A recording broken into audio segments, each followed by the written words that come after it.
In this chapter, we will cover the statement of cash flows. We will talk about the usefulness of this statement, and we will learn how to prepare it, as well as the sections that this statement consists of. So, why do companies even prepare a statement of cash flows? Why don't they just use the balance sheet, the income statement, and retained earnings? Remember that those three statements, they use accrual basis of accounting, whereas the statement of cash flows, it tells us a story about cash flows. The balance sheet, the income statement, and the retained earnings, while they give us, while they are useful and they give information regarding the company's transactions, they only give very limited information with regards to the company's cash flows, basically cash payments and cash receipts. For example, the comparative balance sheet between this year, for example, and the previous year, they would show us the increase in property, plant, and equipment during that year, but they do not show us the additions that were financed, or how those additions were financed. How did the company pay to basically buy this new PPE? Income statement also does the same thing. It does not tell the whole story. The income statement will tell us what the net income or net loss are, but it does not tell us the amount of cash that was generated by operating activities. The retained earnings statement, for example, it shows us the cash dividends that were declared, but it does not tell us the cash dividends that were paid during that year. So this is basically the difference between cash basis and accrual basis of accounting. And at this point, this is why those statements, they give us detailed information about certain, basically they give us one side of the story, and companies, they prepare statement of cash flows to give us the other side of the story, the side where we learn more about how cash was used or how cash was generated by the company. So why is the statement of cash flows useful? This statement, it basically provides us with information on the cash inflows and cash outflows. Those are this is the cash that was generated or used by the company. Those are cash receipts and cash payments. As a result, it will tell us, and the difference between cash receipts and cash payments is the net change in cash. It tells us how cash changed during that accounting period. So some of the information that this statement provides us with, it helps us predict the future amounts, the timing and uncertainties of cash generation in the futures. It helps us make certain estimations to predict the future cash flows. It also, it basically, while net income can be is helpful, at the same time, net income under the accrual basis cannot always be very reliable. For example, if the company has made tons of, basically has made a lot of sales based on basically on account. So if the company had a net income of $100 million, this is very interesting. But if 90% of those were actually on account, the company may fail later on to meet its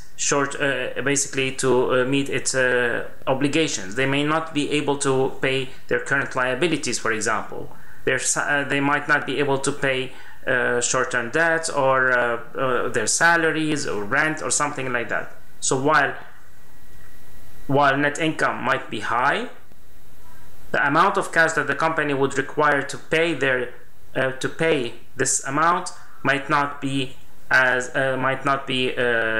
enough to cover for those payments.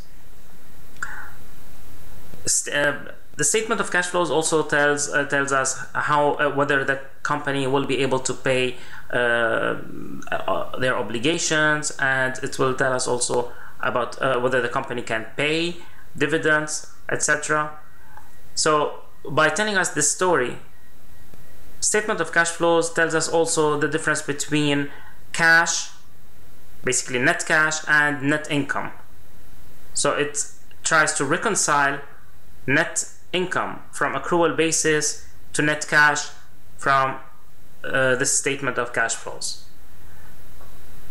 And finally, the users, they can use this statement of cash flows to understand why assets and liabilities have changed. So while, for example, the balance sheet will tell us about the changes and the net changes in property, plant, and equipment or inventory, the statement of cash flows would tell us also why property, plant, and equipment changed during this accounting period. It looks at the cash that was invested, for example, in purchasing additional equipment. It can also tell us about certain financing transactions, such as like issuing new stocks or bonds, etc. So all this information is provided by the statement of cash flows. Now, the statement of cash flows is made up basically of 3 sections. The first section is operating activities. Those are the cash payments and cash receipts that the company those are the cash payments and cash receipts from operating activities.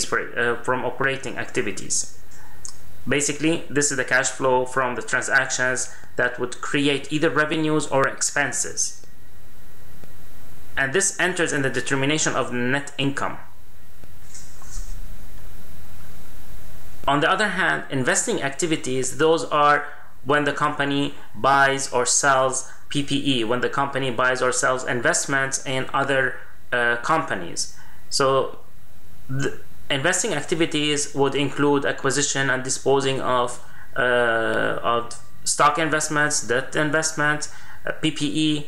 It also includes lending money to other companies and collecting that money back.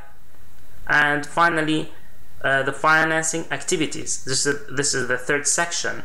The financing activities would include cash from issuing bonds, or from issuing stocks, from paying dividends, or from buying back stocks, or paying back the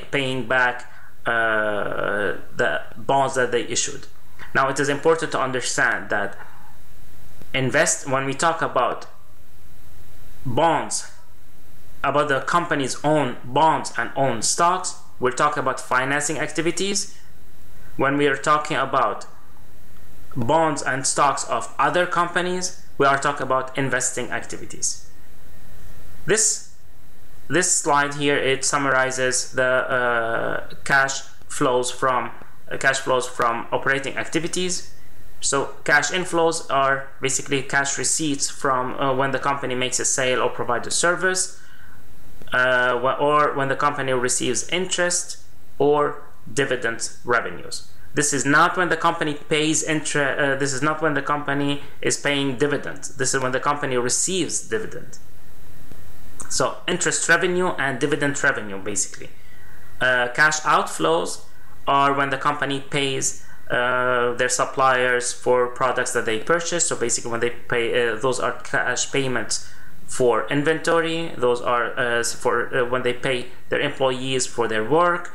When they pay taxes, those are cash outflows from operating activities. When the company pays interest, so this is interest expense, basically. So when the companies pay interest in cash, and remember, when we talk about cash flows, we're talking only about cash payments. So at this point, if it was not paid in cash, we do not include it. So all these are cash inflows and cash outflows.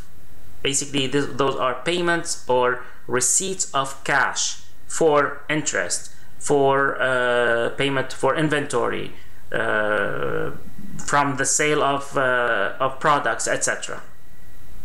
This slide and the one after that, which is this one, those are very, very important to know, because without this information, if we don't know where to place each item, we will not be able to complete the statement of cash flows. Here we're talking about the second part of second section is investing activities, and those would include, basically, this is when the company invests in either PPE, or in other companies' debts. So when they buy bonds of another company, this is actually, it means the same thing when they so here this is from the sale of so those transactions would include, for example, the sale or purchase of property, plant and equipment. So basically here, this is from the sale or purchase of PPE. This is when the company sells or buys investments they made in other companies, whether it was investing in bonds or investing in stocks of other companies, or maybe other it can also be other like governmental municipalities, etc. So it's other entities. And when the companies make loans to other companies, this is when they lend them money, it is cash outflow. And when they collect the principal, it's very important to understand the principal. If you remember, so the collection of principal is an investing activity. This is basically when the company receives back the money that they lent to a certain company. Interest that was earned from this loan would go under operating activities, as we saw before. And we have financing activities is the last one, is the last section. This is where this has to do with the sales of common stock. Basically, this is when the company issues common stock or issues bonds or notes. That would be cash inflows. Always think about it this way: if the company is receiving cash, this is cash inflow. So when the company sells stocks or issues bonds, the company will be receiving cash, so this is cash inflows. When the company buys back common stock, that would be treasury stock. So when the company buys back capital stock, it would go as treasury stock, and the money will be paid. At that point, this is cash outflow, because the company will be paying to acquire treasury stocks. And when the company redeems long-term debt, it means they are settling back their debt basically, and they are paying back this money. As a result, this will be cash payment, cash outflow. Another thing is when the company pays dividends. So when the company pays cash dividends to stockholders, this will be also a cash outflow. Remember, cash, when dividend is received, that will be under the operating activities. When dividends is paid, this will go under the financing activities. And the reason why interest revenue and dividend revenue would go on the operating activities basically is that they affect net income directly.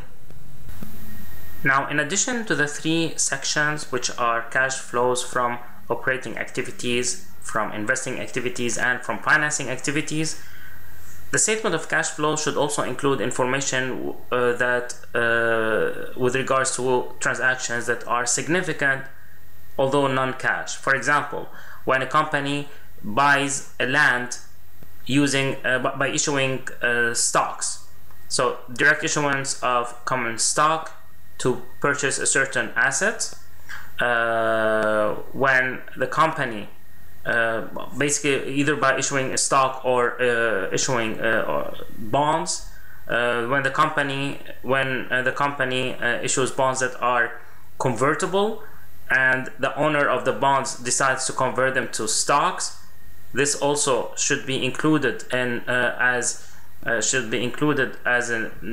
significant non-cash activity. When the companies exchange plant assets also.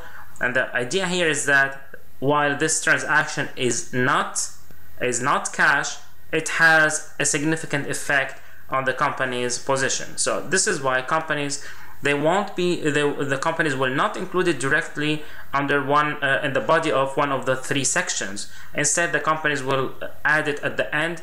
Either they will add it at the end as a separate schedule. It will be like listed at the end of at the bottom of this statement of cash flows, or the company might also add it as a separate note to the financial statements. So in this case, the company will be disclosing this information but not included in the body of the statement of cash flows under any of the 3 sections.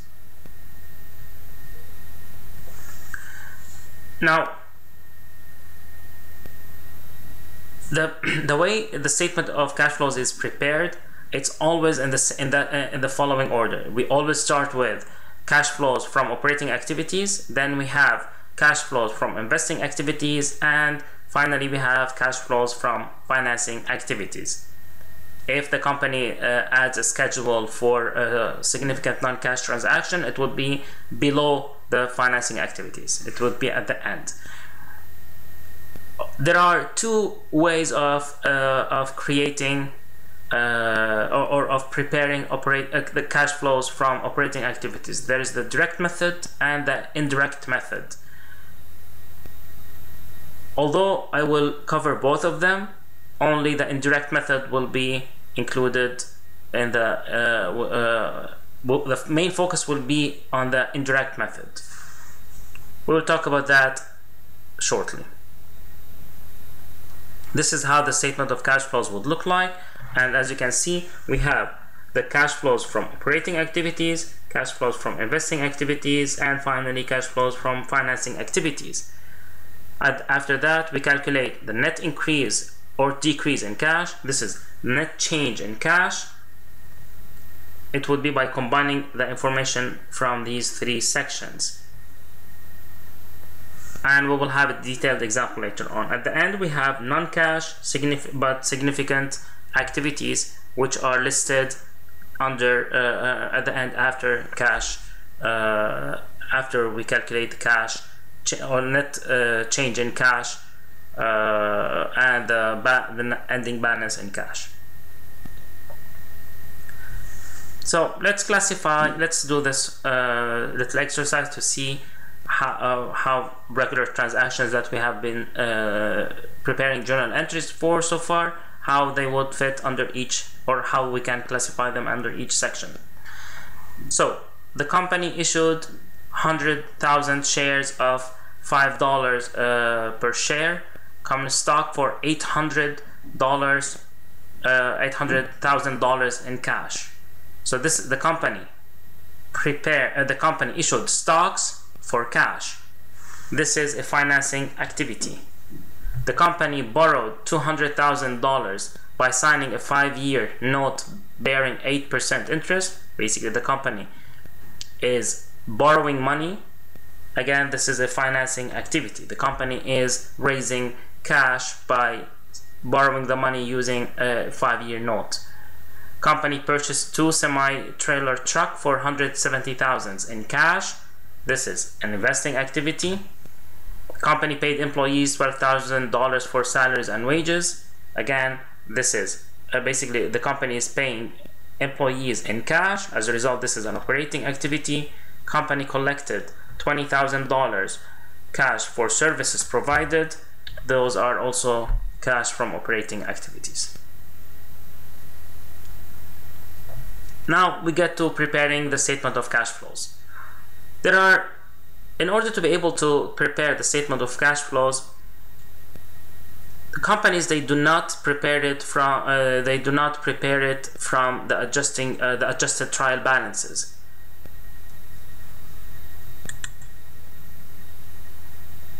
Instead, the companies will need certain information, additional information, in order to be able to prepare the statement. The company first needs a comparative balance sheets, and by that we mean a balance sheet from the current accounting period and the previous accounting period. This would tell us that the changes that occurred at the level of like assets, liabilities, etc. So, for example, you know that there was for example, the balance in inventory has increased, or the balance or there was a decrease in the balance of accounts payable. So basically, you have the beginning balance and the ending balance, and that the change between the two will be used to prepare the statement of cash flows. In addition to that, because the statement of cash flows is trying to reconcile net income to net cash, the company would need the income statement. This will show the amounts of cash that the company, basically cash payments and cash receipts from operating activities. And in addition to that, the company will need some additional information such as non-cash charges, etc. So we will see how we are actually prepared. So there are three sources of information: comparative balance sheet, income statement for the same accounting period, and some additional information might be required to prepare the statement of cash flows.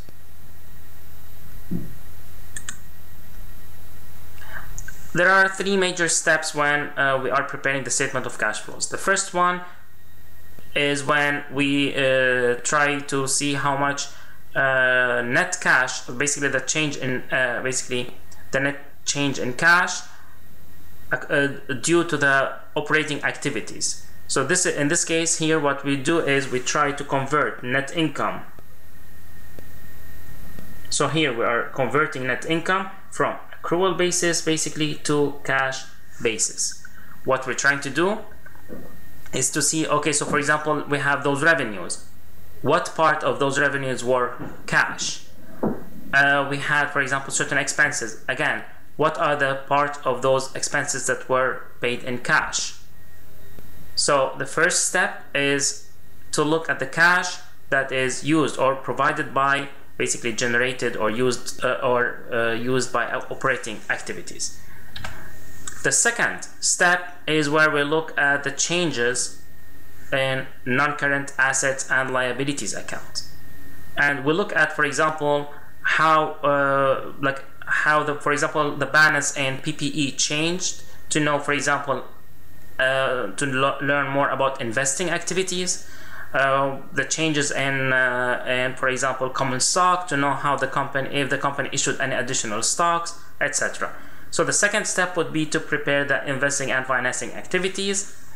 The third step is where we compare the net change in cash from the three sections, from operating activities, financing, investing activities, and financing activities. We compare the net change in cash to that is on the statement of cash flows to the net change in cash that we can find from comparing the balances on the comparative balance sheets. So here we are looking at the cash according to the balance sheet and the cash according to the statement of cash flows, and we compare those two results. This is more or less like a verification step, and this will help you a lot when you are trying to prepare a statement of cash flows, because it can tell you immediately whether you have made a mistake or possibly not. So if you have a different amounts between the statement of cash flows and balance sheet, it means that you have made a mistake. Then you can go back and correct this mistake.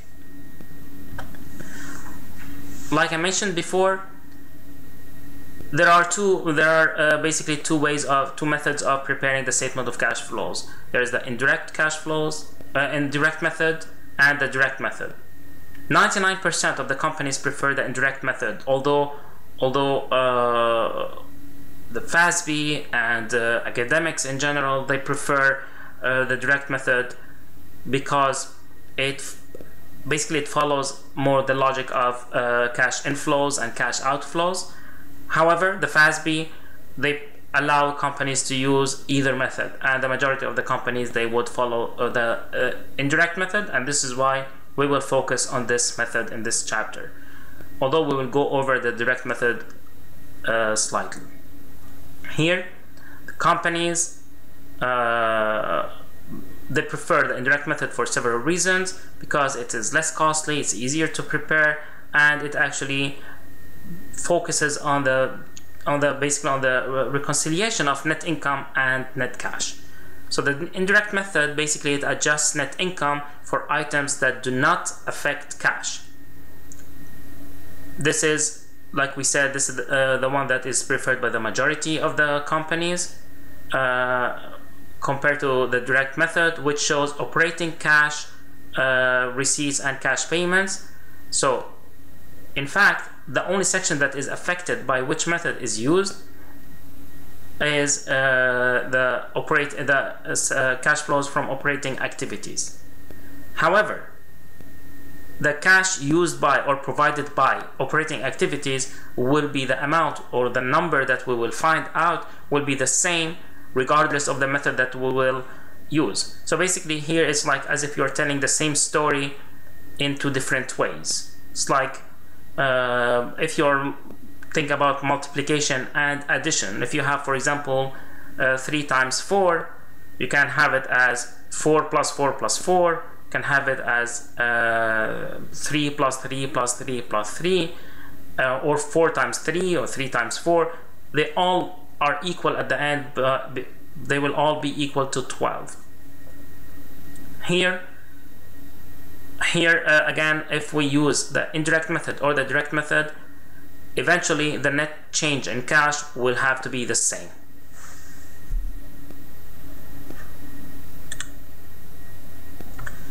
So like we said, we will start with the indirect method, and like we mentioned before, we need some sources of information. So here we have first the statement of cash, the income statement. We need first the income statement.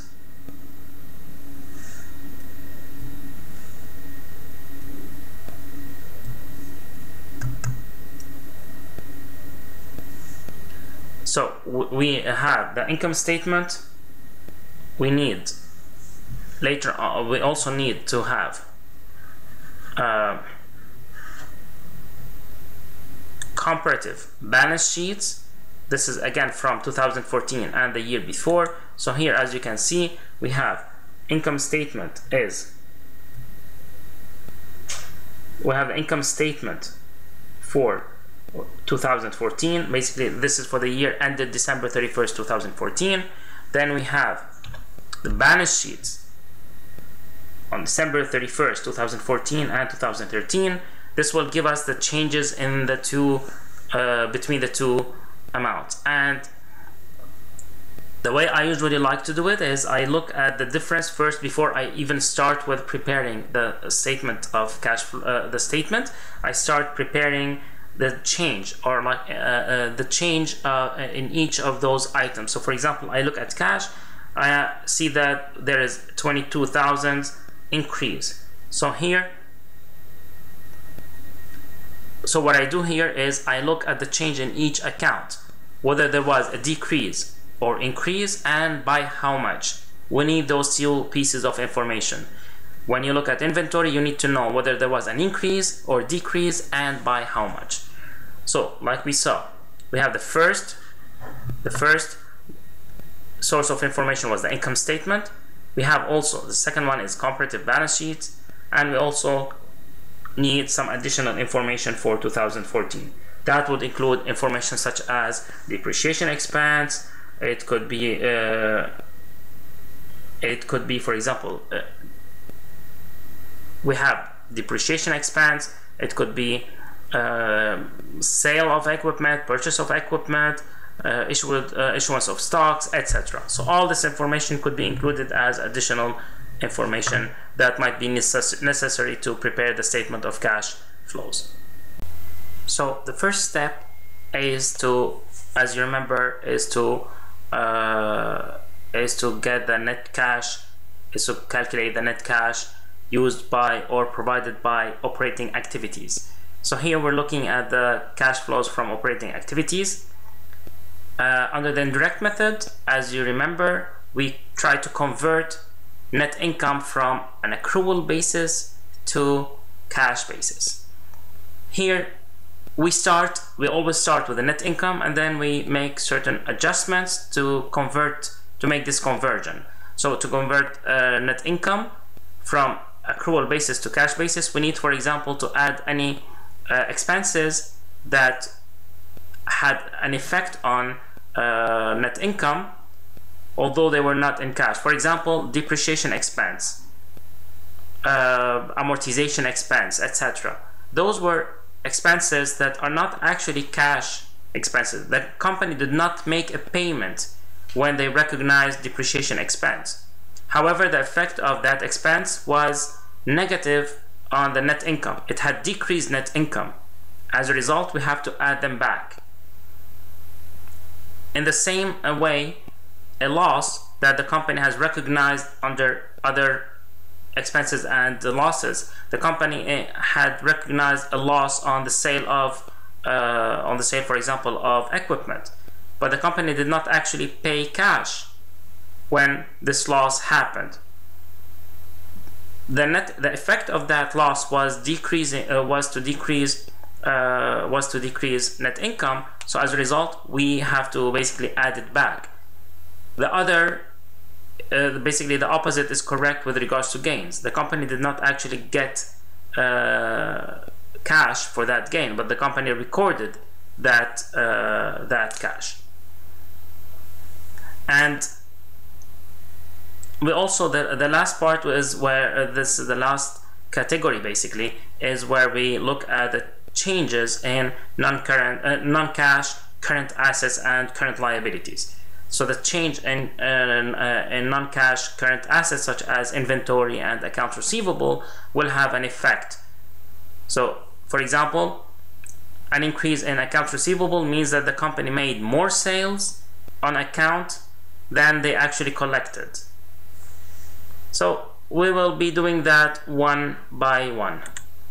Before this, let's see if we remember this one correctly.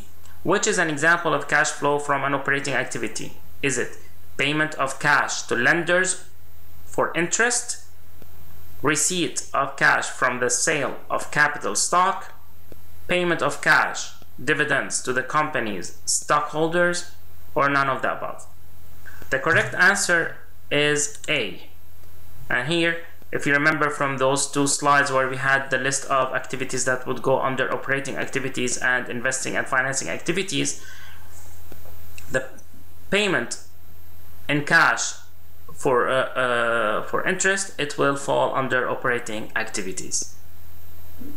Whereas receipt of cash from the sale of capital stock, this is financing activities, and the payment of cash dividends, again, it is a financing activity.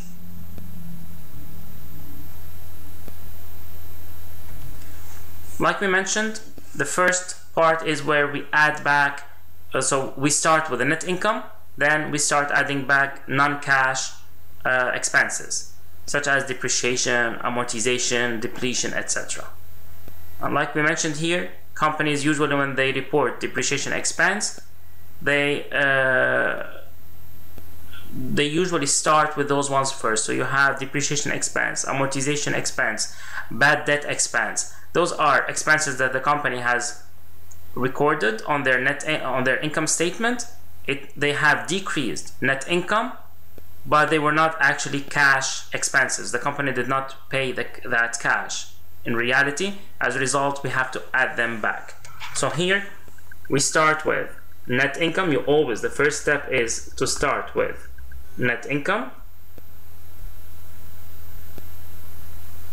Then you start adjusting. So we adjust to reconcile net income to net cash provided by or used by operating activities. After that, the first step is to have depreciation expense, those non-cash expenses.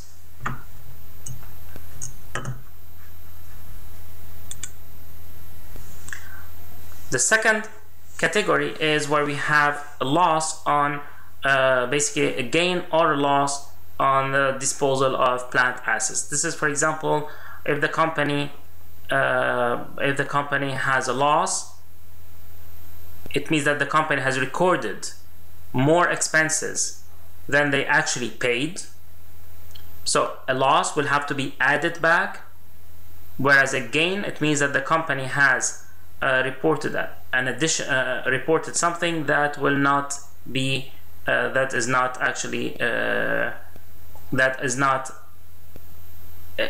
has to be deducted, because remember that also losses and gains, the company what will report later on is the actual amount of cash that they will receive from the sale of this for example, of this plant asset. So if the company sold a truck, the company will be reporting the cash received from the sale of that truck under the investing activities. So we have to basically remove this information from the operating activities, and in order to do that, we have to cancel the effect of loss, so we have to add it back, and cancel the effect of gain on net income by deducting it. Remember, the cash that the company will receive from the sale of plant assets has to go under the investing activities, and with the statement of cash flows, the company will be simply recording the actual amount of cash that they have received or paid from the sale of PPE. So as an example, here once again, the loss on disposal of plant assets was 3,000. All this information is coming from the comparative balance sheets and the additional information that we had here. So we started here off with net income. So we started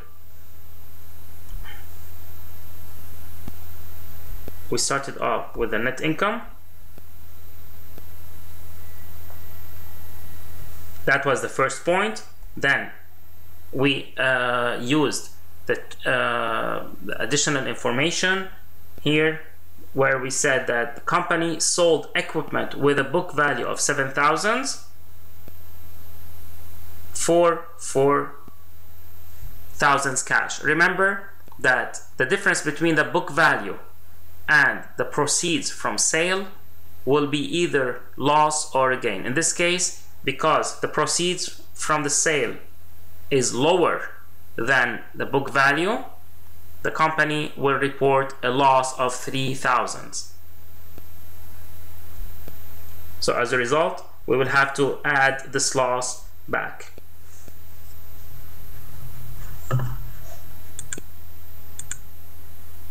So we added this one back, and this one, as you remember, this is book value minus, this is the book value minus proceeds from sale. So it was 7,000 minus 4,000. After that, if we had a gain, we would have subtracted the gain from the adjustment would be to subtract the gain on disposal of plant assets.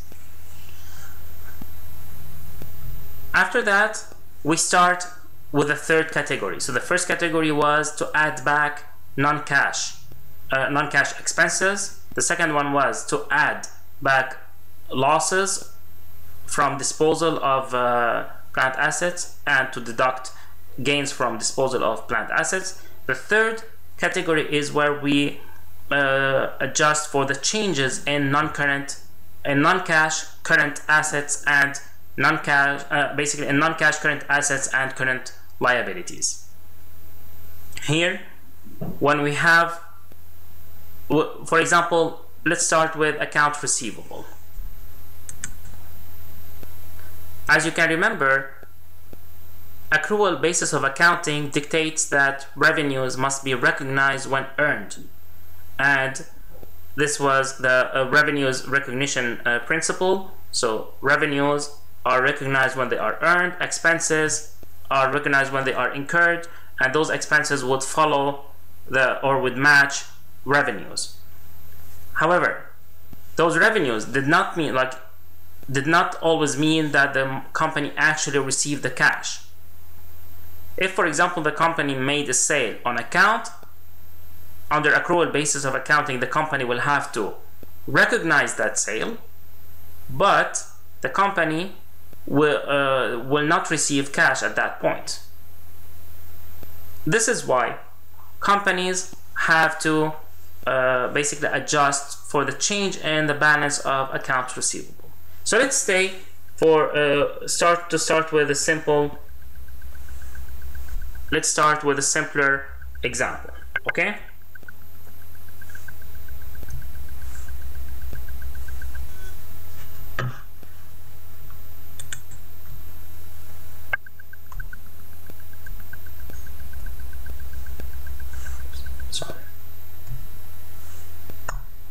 So here we have, for example, let's say that accounts receivable during the year, we had a starting balance of 30,000, and then the company made sales on account during that year for 507,000 and collected 507,000. So the ending balance will be unchanged, it will be 30,000. Here what we mean is that the company collected, basically what this means is that the company has collected all the receivables, all the sales that were made on account. So the increase in accounts receivable was all collected. So this is the amount that is reported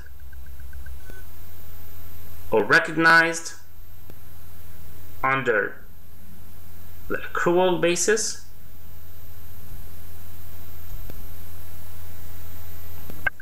This is the amount that the company actually received. This is the cash collected. So here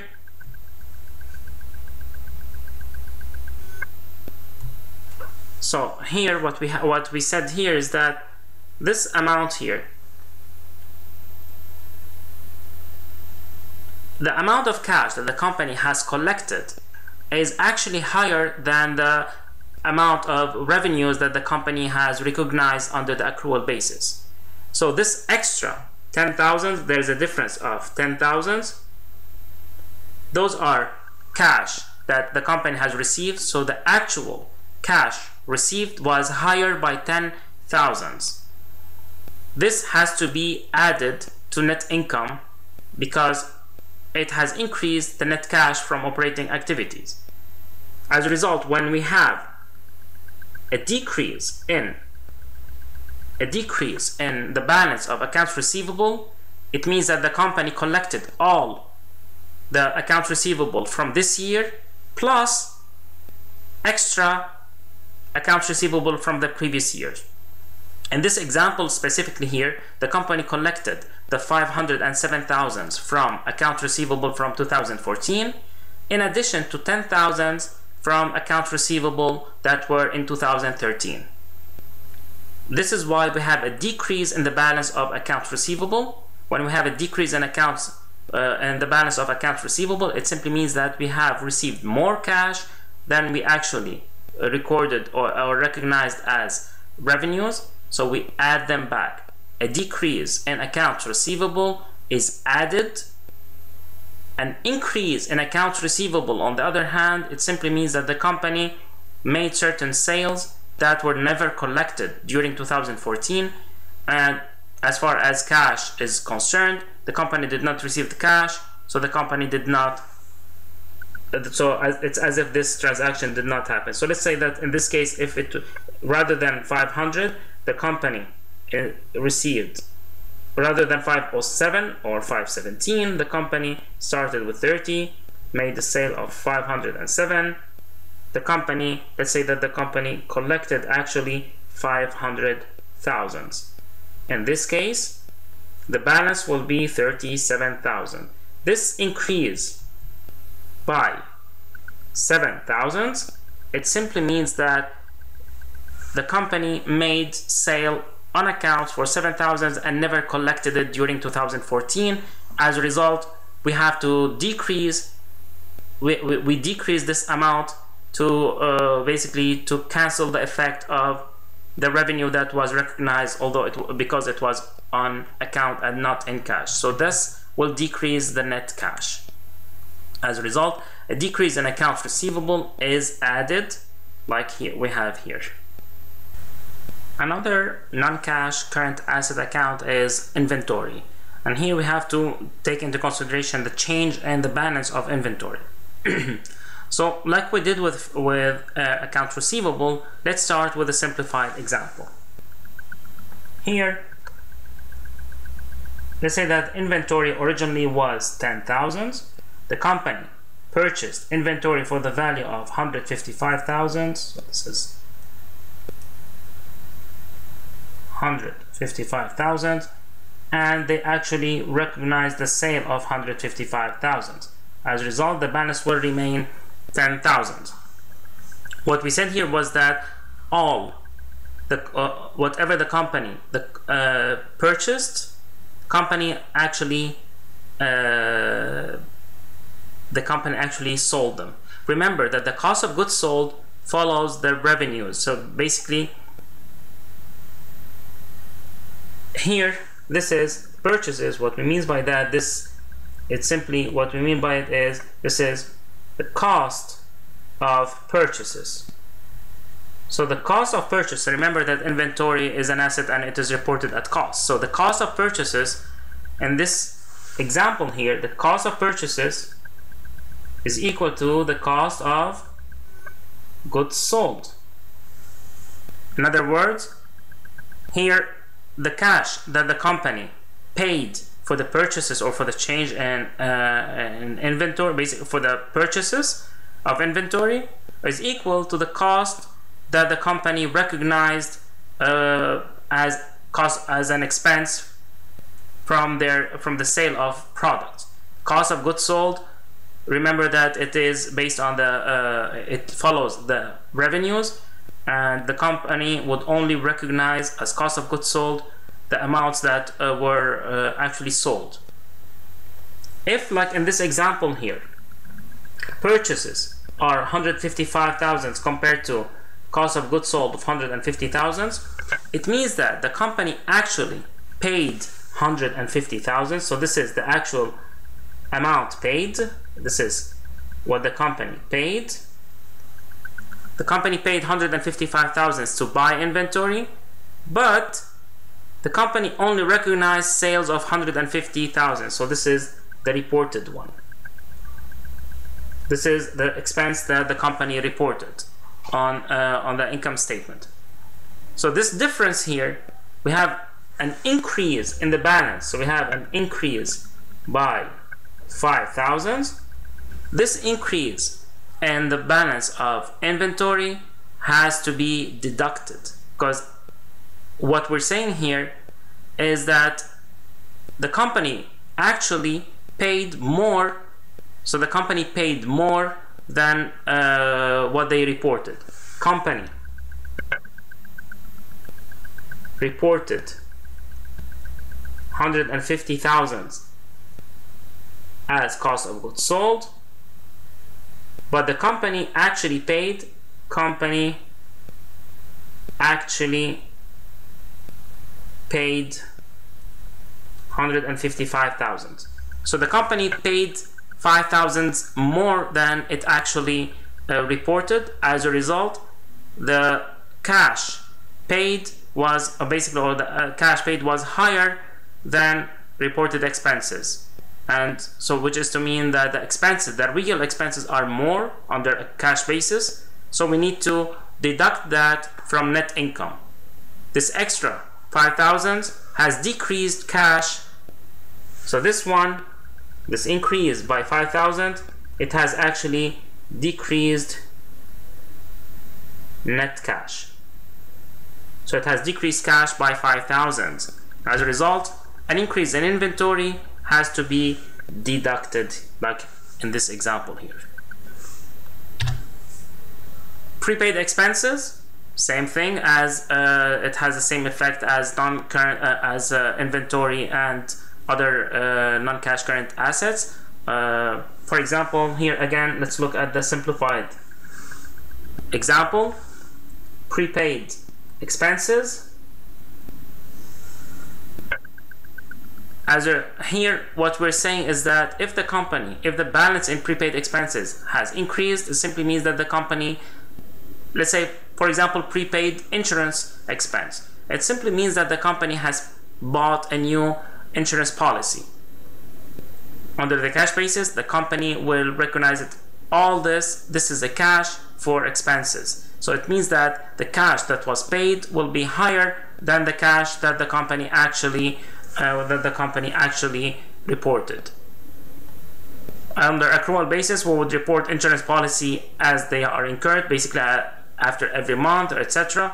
Whereas under cash basis, the full amount will be recorded at the beginning. So when we have an increase in the prepaid expense balance, it means that the company, think about it this way, the company has purchased a new insurance policy. As a result, the company paid more than it actually reported as expense.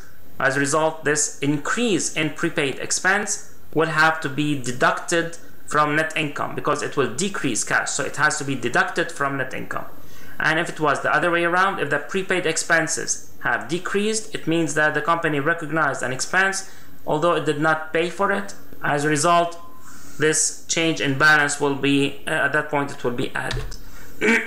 So an increase in prepaid expenses will have to be subtracted from to adjust for basically as an adjustment. The adjustment would be to subtract it from net income.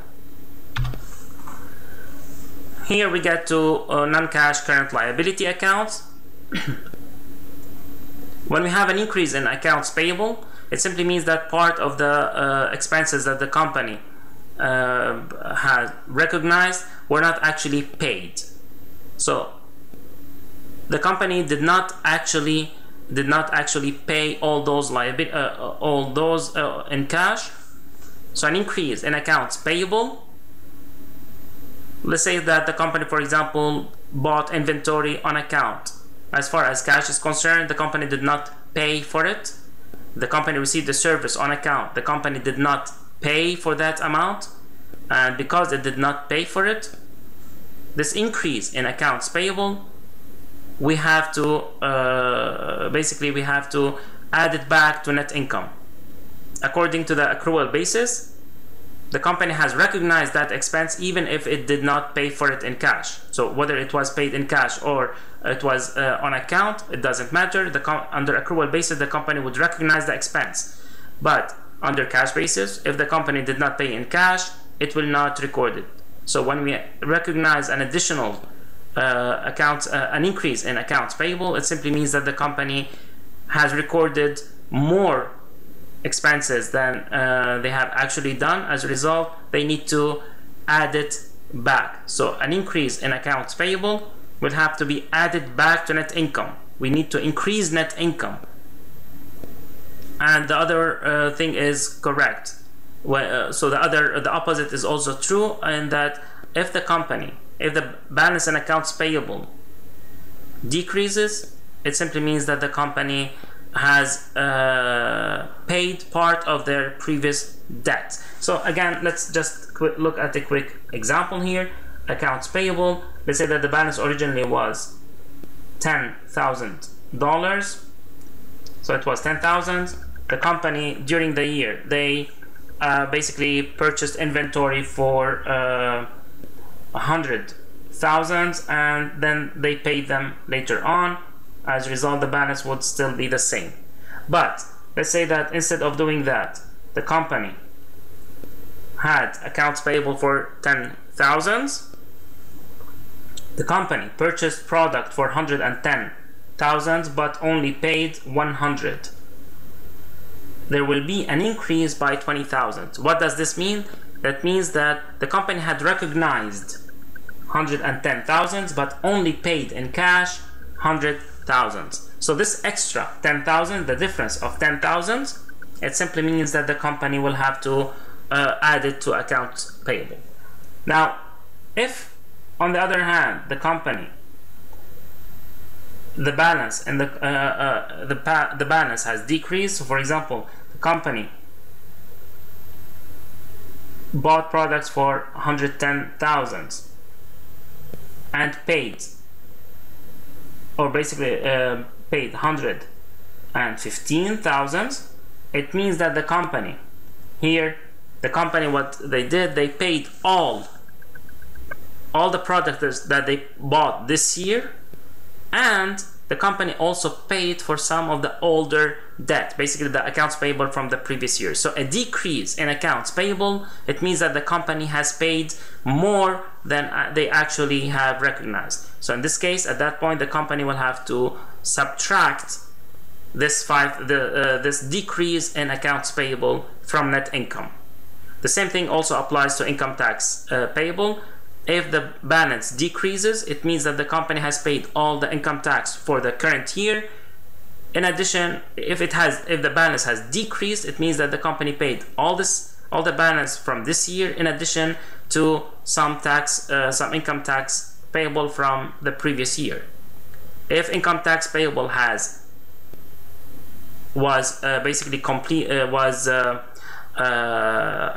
basically the balance, if it has increased, it simply means that the income tax expense that the company reported for this year was actually higher than the amount that the company actually paid when the amount that the company actually paid.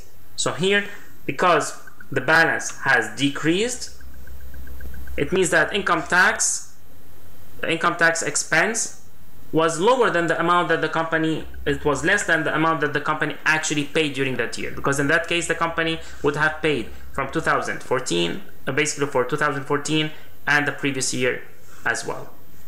So at that point, this decrease will have to be subtracted from net income because it has been paid in cash basically.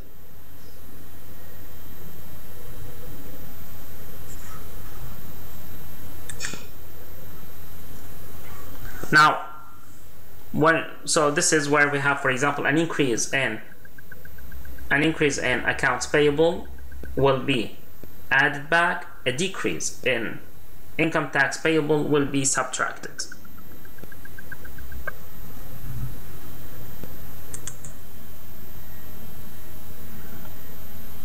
This slide here summarizes basically the adjustments that are required in order to convert net income to from an accrual basis to cash basis. The first part is where we start with. The first part is where we start with. First part is where we start with by adding non-cash charges, and then we subtract gains and add losses. And the third part is where we look at the changes in current assets and current liabilities. So if we have an increase in current assets, we deduct it. Decrease in current assets, we add it. When we have an increase in current liability, we add it. When we have a decrease in current liability, we deduct it. So let's see here an example. In Wallace Company, net income is 460,000. If accounts receivable increased by 140,000 and accounts payable decreased by 40,000, net cash provided by operating activities using the indirect method will be what? So here we start by looking at what they are asking us. What they are asking us to calculate is the net cash provided by operating activities. In this case, it is. We always start with net income, 460,000, and we start adding the adjustments. We have the three. Let's look at those three parts here. Non-cash charges, gains and losses, and changes in current assets and current liabilities. In this case, we don't have any non-cash charges, we don't have gains or losses, we have changes in accounts. So we have accounts receivable have increased by 140,000. When accounts receivable increase, when the balance in accounts receivable increase, we deduct it. So this is minus 140,000. And then accounts payable decreased by 40,000. Once again, when accounts payable, so this is an increase in accounts receivable, a decrease we have in accounts payable, we subtracted minus 40,000, and the total will be equal to 280,000, and as a result C is the correct answer. So just to remember, we always start with net income. So we start with net income, we make the adjustments, all of them. We have non-cash, we have here non-cash expenses, we add them back, we adjust for losses and gains, and then we make the adjustments for the changes in current assets and current liabilities. That would give us the net cash provided by operating activities.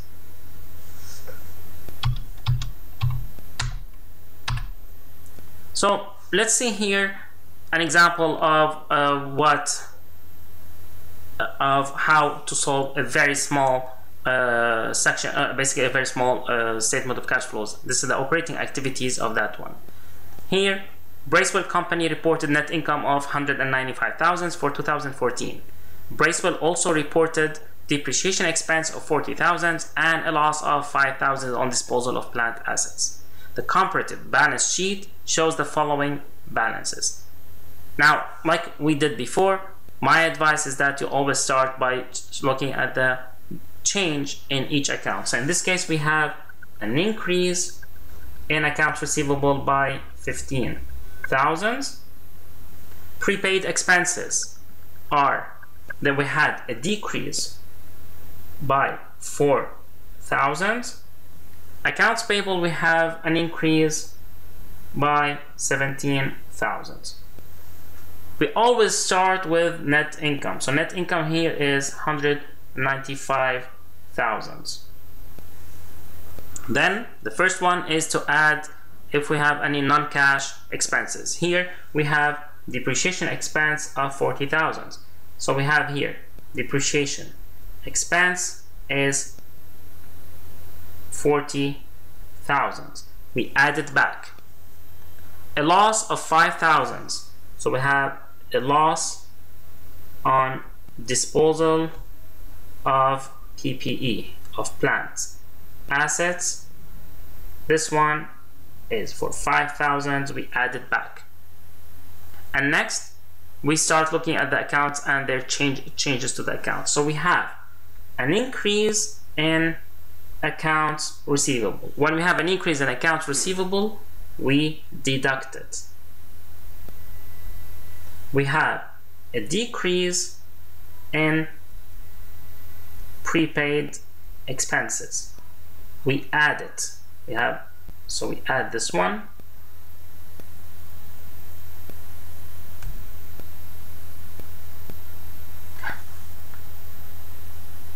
So the decrease in prepaid expenses, we add it, and then we have an increase in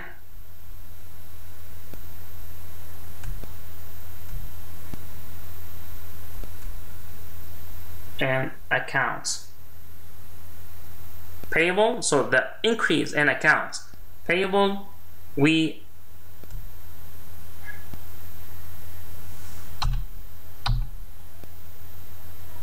add the increase in accounts payable. So we add $17,000. Here we have the sum of all these amounts here. So we have $40,000 plus $5,000 minus $15,000 plus $4,000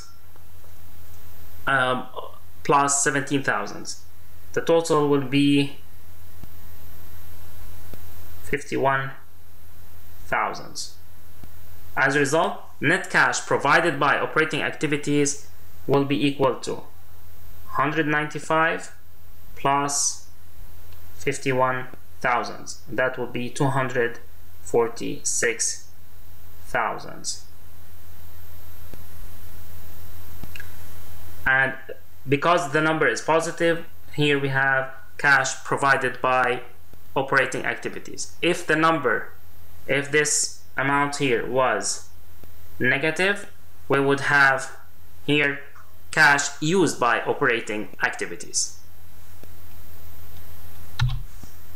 So that was the first step, which is to adjust net income to basically to net cash from operating activities.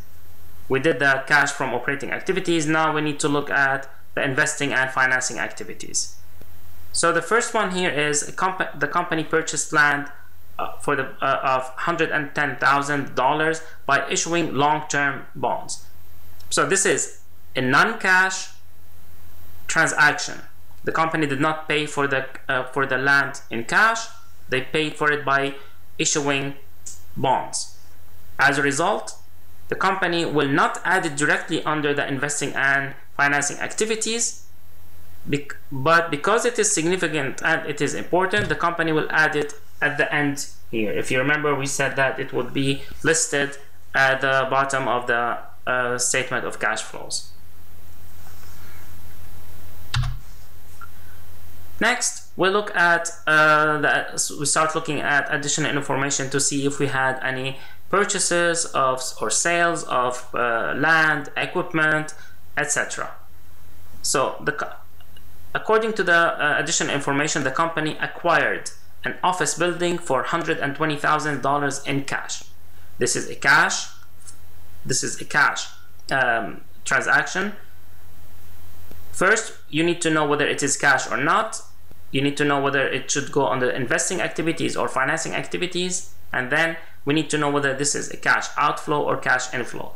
When this is a cash payment, this is cash outflow. If it is a cash receipt, it means that this is a cash inflow. In this case, the company paid cash to buy this office building. As a result, this is a cash outflow. So the company will report this as purchase of building. This is the one, purchase of building, and because this is a cash outflow, so this is cash outflow. It's a cash payment, so it's a negative amount. The additional information also explains that the equipment increase resulted from two transactions. There was a purchase of equipment of $25,000 and there was a sale of equipment for $4,000 that cost $8,000. If you will look at the journal entry from this transaction, the company, and from the second transaction, the company received cash $4,000, right? Accumulated depreciation was $1,000, and this is calculated in a different way. We're not looking at this one for now. So the cash, we're looking at cash and loss. If you remember, the loss was this loss of $3,000 was added back to the operating section, to the cash from operating activities section.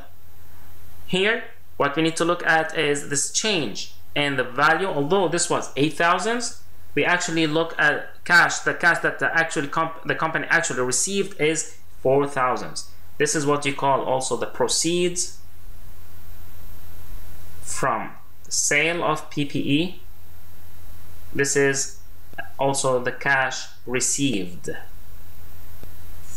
for that one. So the cash from the first transaction, from one, purchase of equipment for $25,000 in cash, it simply means that the company paid $25,000 to buy equipment. As a result, the company will record this purchase of equipment as a cash outflow. You see, this is a negative number. This is cash outflow. The disposal of plant assets, this is how much, this is the sale of equipment, for example. It was for $4,000. This is the amount of cash received. This is the cash inflow. This one here.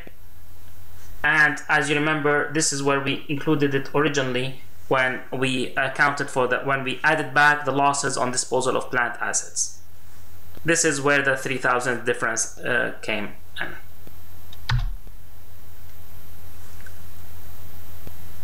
Investing activities and financing activities. Here we are looking at when we have issuance of stock for cash. The company issued $20,000 stocks for cash. So under this was when the company issues stocks, it means that they are selling those stocks. As a result, they will be receiving cash. So this is a cash inflow. When the company purchases stocks later on in the form of treasury stocks, that would be a cash outflow. Here we're talking about the company's own stocks. We're not talking about company's investment in another entity. Retained earnings increased $116,000 during the year. This is from the comparative balance sheet. And this increase can be explained by two factors. There was a net income of 145,000, which increased retained earnings, and dividends of 29,000, which has decreased retained earnings. Remember that for retained earnings, we start with a beginning balance, we add net income less dividends, and we get to the ending balance. So when we have a payment of cash dividends, this is the payment of cash dividends. It is a cash outflow, and net income, we had already included this information from the beginning. This was our starting point under the indirect method. Remember, with the indirect method, we always start with the net income and then we start making the adjustments. It is important to understand that as you can see, basically for the investing activities, like we mentioned before, investing activities and financing activities, it does not matter which method we use. Whether we use the indirect method or the direct method, it is always the same way. The only change is with operating activities. So the investing activities and financing activities, it's always done in the same way. You list all the cash receipts and you list all the cash payments under investing activities and financing activities. So the last step is where we compare the results that we have from the statement of cash flows to the balance sheets that we have. In this example here, for example, we take net cash provided by operating activities, we add net cash provided by or used by investing activities, and we also add the one from financing activities. Those three numbers will give us the net change in cash. Change in cash, in this case, it's positive number, so it's a net increase in cash. We add cash from the beginning balance and then we get to the cash ending balance, and this is the same as you can see here. We had a 22,000 increase in cash. This is the same as the one that we have here from the statement of cash flows. We also, the cash at the end of the period was 55,000. This is the same as the 55,000 here. So the third step is where we compare the net change in cash as calculated on the statement of cash flows to that information on the comparative balance sheets. If it is the same amount, it means that most likely we have done it correct. If there is anything wrong with it, you have to go back and fix it, because it means that we made a mistake and the numbers do not add up. Gentry Company's land account decreased 120,000 because of a cash sale for 120,000. Its equipment account increased 40,000 and as a result of a cash purchase, and its bonds payable account increased 130,000 from issuance of bonds for cash at face value. So the net cash provided by financing activities is, whenever we have a question like that, again, we look at what they are asking for. Here they are asking for cash provided by financing activities. We look at each cash transaction and see whether this was an operating activity, financing activity, or basically investing activity or financing activity. Here we need to know whether it is financing activity or not to know whether to include it or not. So the company, they purchased, so the land account decreased 120,000. So it was cash sale for 120,000. However, this is land, so this is investing activity. As a result, we do not include it in our calculations. Equipment account, again, this is equipment, this is investing. Once again, this is investing activity, so we don't include it. Bonds payable account increased 130,000 for cash for issuance of bonds. This is financing activity, so the answer will be this is a financing activity, financing. As a result, this is the amount that will be here. It will be it's increased. So because it has increased, this is a cash. Bonds payable has increased. As a result, the company has received cash 130,000, so it is cash provided was 130,000. Joy Ali's Vegetable Market had the following transactions during 2011. Issued 50,000 of par value common stock for cash, repaid a 6-year note payable in the amount of 22,000, acquired land by issuing common stock of par value 100,000, declared and paid a cash dividend of 2,000, sold long-term investment, cost was 63,000 for cash of 6,000, acquired an investment in IBM stock for cash of 12,000. What is the net cash provided by investing activities? So here we're looking at the cash provided or used by investing activities. We start with them one by one. The company issued 50,000 of par value. Issuance of common stock is financing activity. So this one we do not include it. The company repaid a 6-year note payable. Again, this is financing activity. They paid back their debts.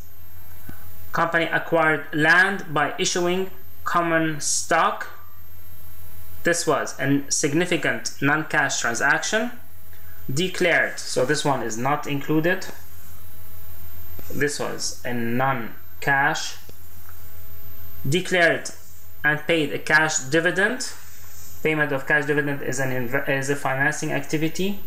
Sold a long-term investment. So this is investing activities, and acquired an investment in IBM stock is also an investing activity.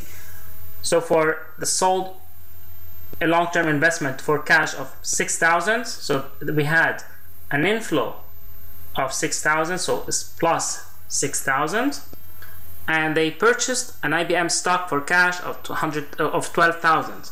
So that was cash outflow of 12,000. The result will be a cash outflow of 6,000. Remember the cost here, we don't include it. We don't use the cost, we use the cash or the proceeds of the sale of assets.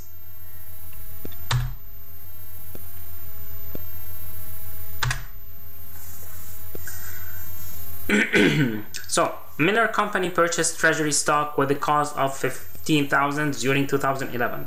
During the year, the company paid dividends of 20,000 and issued bonds payable for proceeds of 866,000.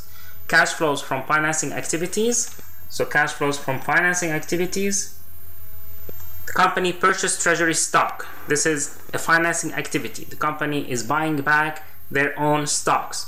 So this is a cash. This is a cash outflow.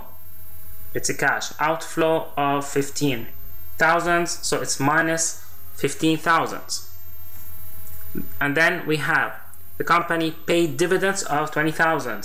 This is cash outflow of 20,000. And they issued bonds for proceeds of 866,000. This is when the company sells bonds. So this is a cash inflow of 866,000. The total would be 831,000. It's positive. So this is a net cash inflow of 831,000. So like we said, the first two steps were, the first step was to calculate cash flows from operating activities. Second step was to calculate cash flows from investing activities and financing activities. And the third step was when we calculated, when we compared the net change in cash between the statement of cash flows and the balance sheets. Right? That was when we looked at that. Now, companies, they also look at the free cash flow. A free cash flow is the cash that remains from operating activities after the company has paid cash dividends and after the company has paid or has invested in fixed assets that are necessary to maintain the current productivity. So we mentioned in an early chapter that companies, in order to maintain the same level of productivity, they would have to invest in for example, equipment, machinery, etc., just to maintain the same level of productivity. And those are called capital. Basically, here we talk about capital expenditures, or those are the additions to, for example, PPE, etc. And those are called capital expenditures, or CapEx.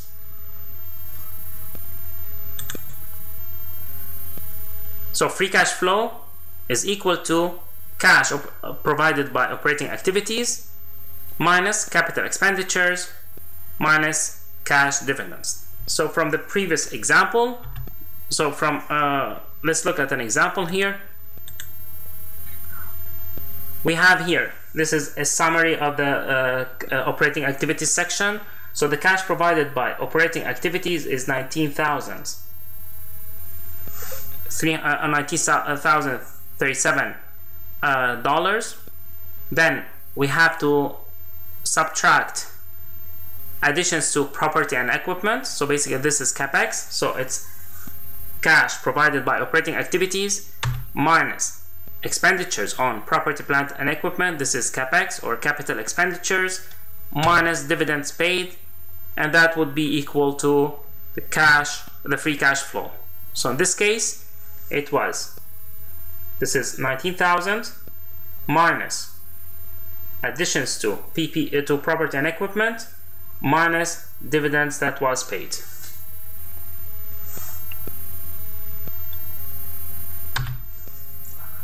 So far we have covered the indirect method of the statement, basically the indirect method of preparing statement of cash flows. Now the direct method of preparing statement of cash flows, here we are simply thinking about it in terms of cash payments and cash receipts. And remember, financing activity remains the same. Investing activity section also remains the same. The only part that changes is how to calculate the cash from operating provided by or used by operating activities using the two different methods. Most of the time, companies would only report the major classes to kind of make it a little bit condensed. And at this time, they will look at, basically, the important thing is to look at the difference between cash receipts and cash payments. So the net cash provided by or used by operating activities is equal to cash receipts minus cash payments. Cash receipts, like we mentioned before, the companies can receive cash from providing services, from sales. They can also receive cash from interest or dividends.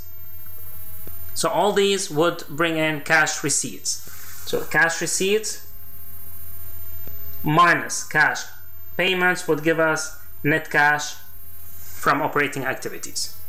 And cash payments would include payments to suppliers for inventory, payments to employees for work, to landlords for rent. Basically, those are operating activities, etc. Operating expenses, it could be also interest expense, taxes to the government, etc. So all these are cash payments. Under the direct method, we need the same sources of information. We need the comparative balance sheet, income statement, as well as the additional information. Here we will see that using the direct method, we will get to the same numbers that we had using the indirect method. So first, we start with cash receipts from customers. This is the cash that the company will receive from providing a service or making a sale. And here what we're trying to do is to take the revenues under the accrual basis and adjust for the sales that were made on account. So under the cash basis, only the sales that were made in cash will be recognized as cash receipts. So what we do here is we start with revenues from sales, and then we adjust for accounts receivable. If we have a decrease in accounts receivable, it means that the company collected more than So like in this example here, we have a decrease in accounts receivable. It means that company collected more accounts receivable than 2014's accounts receivable. Those are the 2014's accounts receivable. So the company basically collected more. As a result, the company received more cash. So that decrease in accounts receivable, it means an increase. It means that the company has received more cash. It means that the company has received more cash than they have actually reported. So the decrease in accounts receivable is added. So you add the decrease, you subtract the increase. When we have an accounts receivable increase, it means that we had the company had reported more than the company actually received in cash. Now for cash payments to suppliers, the company, here what we're looking at is we start with the cost of goods sold. This is the amount that the company reported as cost of inventory that was sold. We need to adjust for the inventory. Basically, we adjust for the change in inventory. So between the cost of goods sold and the change in inventory, that would give us the information about purchases. It would give us the information about the cost of purchases. It's this amount here, it's purchases. And then we have to take into consideration the part of purchases that were made on account. So this one will also give us information on the part of purchases on account. Those will be accounts payable. So what we have here is we have cash payments to the cash payments to suppliers. The actual cash that was paid to suppliers will be equal to the cost of goods sold, and then we add an increase in inventory or subtract a decrease in inventory, and after that we add a decrease in accounts payable, we subtract increase in accounts payable. Now if you remember, when we were doing the indirect method, an increase in inventory had to be subtracted. This means the same thing as we are doing here. Remember that this is a cash payment. When we were doing the adjustments to under the indirect method, we were doing the adjustments to the net income. So we were looking at the receipts basically. An increase in inventory will increase payments, which is to mean it will decrease net cash. So this is why it's the same idea here.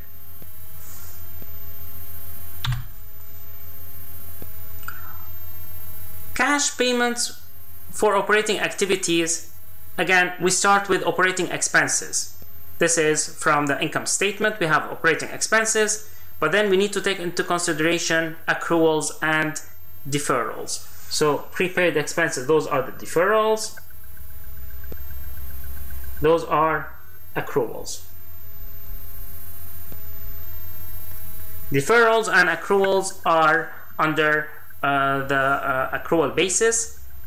They affect net income, but because those are not paid in cash, they should be adjusted for when we prepare the statement of cash flows.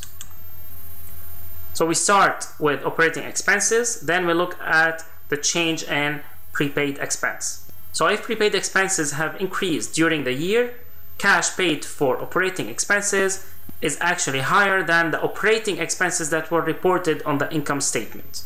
To convert operating expenses to cash payments for operating expenses, the company needs to add this increase in prepaid expenses back to this original operating expenses. So when we have an increase in prepaid expense, it means that the company paid, basically, let's say, purchased a new insurance policy, so the payments were more. Once again, we are talking about payments. When we have an increase, when we add it here, when you say you add it, what we are actually saying here is that This simply means that we had more payments that we need to include.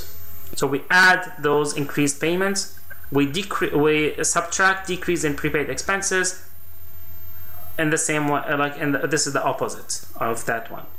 And as far as accruals, when we have an increase in accruals, it means that the company has reported. When the company has, for example, when we have an increase in accrued expenses payable, that means that the company has reported expenses that were higher than the actual amounts.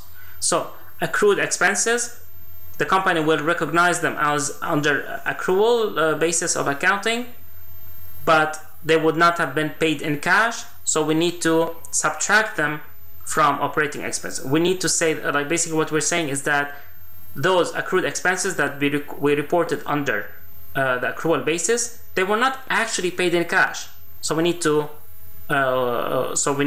account for that. So an increase in accrued expenses, it means that we have less payments. So this minus here, it means we had less cash payments.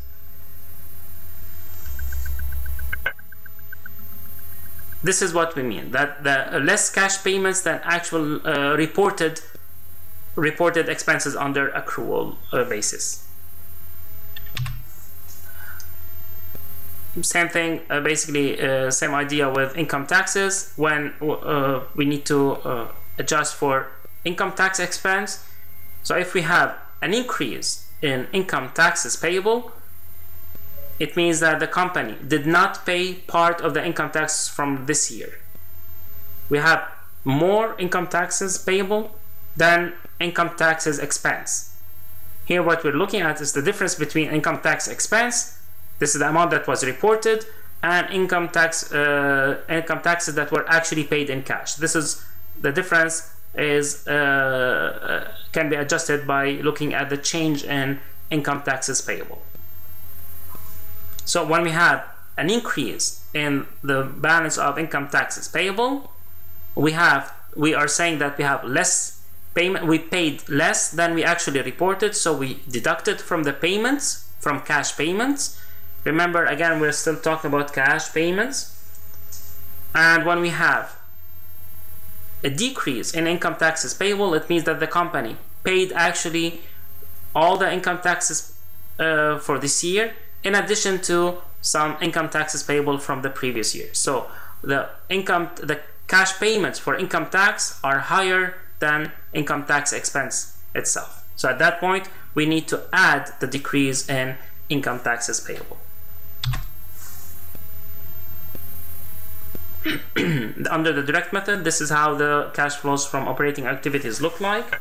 So we have cash flows from operating activities, we have cash receipts less cash payments, cash receipts from customers, and then we list the cash payments to suppliers, operating expenses, income taxes, interest expense. The interest expense in this case, because it was the same as reported, so we didn't make any changes to this. As a result, you see that net cash provided by operating activities is 172,000. If you go back to look at the indirect method, net cash provided by operating activities under the indirect method was also 172,000. Investing activities and financing activities, they are exactly the same whether we're using the direct method or the indirect method. So if you repeat them, you will see that those are the same as before. So we list them in the same way as we did before. The statement of cash flows under the direct method here. This is the direct method.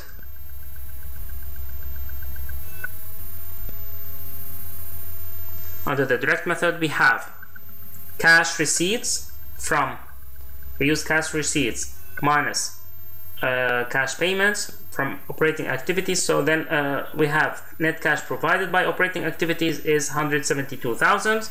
Net cash used by investing activities is minus 141, and net cash used by financing activities is minus 10,000. We add those three numbers, we end up with 22,000. This is the same change that we had seen before from basically when we prepare the statement of cash flows using the indirect method. And then we add the cash at the beginning of the period. At the end, we end up with net cash at the end of the period. Here, again, in the same way, we list the non-cash significant transactions. When we compare it, this is in the same way. We have an increase, and the ending balance is 52,000. That was the third step. So here we had the same three steps. We started with cash flows from operating activities, cash flows from investing and financing activities, and third step was to compare the net change in cash between the statement of cash flows and the balance sheets. Monitor company has other operating expenses of 350,000. There has been an increase in prepaid expenses of 15,000 during the year, and accrued liabilities are 25,000 lower than the prior period. Using the direct method of reporting, cash flows from operating activities, what were the cash payments for operating expenses? So the cash payments for operating expenses, what are they? Again, this is under the direct method. So this is the direct method here.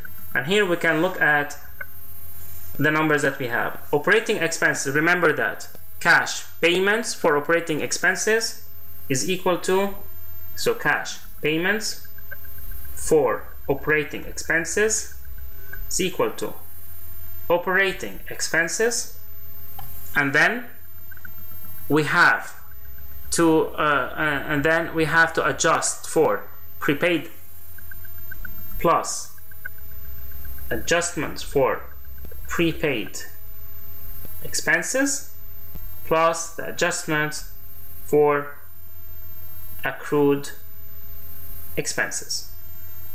So here it's equal to operating expenses is 350,000. We have here an increase in prepaid expenses. An increase in prepaid expenses is, what we mean here is that we had, basically the company purchased a new, like for example, it purchased a new insurance policy. As a result, this has been an increase, this was an additional payment. So we need to add we need to add this increase in prepaid expenses. So we add 15,000, and we also, during the year, we had accrued liabilities were lower by 25,000. What means is that we had in this year those accrued expenses that were recognized were actually lower. So the accrued liabilities were lower than accrued expenses. As a result, we need to add this decrease. We need to add the decrease in accrued liabilities. So we add 25,000, and the total will be 390,000.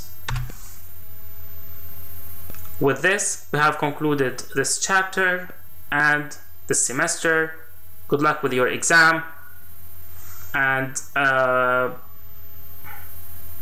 happy holidays.